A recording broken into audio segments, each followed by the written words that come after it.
La pratique astrologique, c'est quelque chose qui permet de rentrer, non pas seulement dans une compréhension du sens, mais dans une sensibilité qui permet de percevoir la dimension un peu, j'allais dire, invisible du réel. Oui, c'est un espace transitionnel, ce qu'on appelle un espace transitionnel, c'est-à-dire que tous ici, on pratique l'astrologie, et quand on consulte, il se passe quelque chose.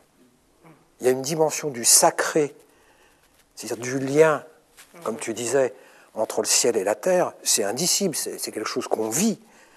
Il y a quelque chose du sacré qui fait que tout d'un coup, on est dans un autre monde, on est dans un monde intermédiaire où le mental est présent, mais où l'amour est présent, l'amour de l'humain, l'amour universel est présent, et c'est parce qu'il y a cette qualité qui est là que dans la consultation, comme dans l'enseignement, c'est la même chose, il y a quelque chose qui se passe qui est plus que ce qui est l'intention de l'astrologue et qui est plus que l'intention du client qui vient chercher une réponse et peut-être qu'il va trouver autre chose que sa réponse, comme l'élève va trouver autre chose, beaucoup plus intérieure, beaucoup plus subtile de l'âme, comme tu disais.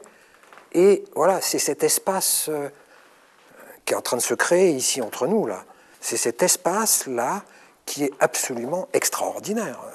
Ayant goûté à cela, ayant goûté à ce mystère, à ce sacré qui se passe dans l'enseignement, dans la consultation, on est avec autre chose, on est avec une autre dimension. Et pourtant, l'intellect, il est là, la rigueur est nécessaire, la connaissance est nécessaire, la technique est nécessaire, mais elle n'est pas suffisante.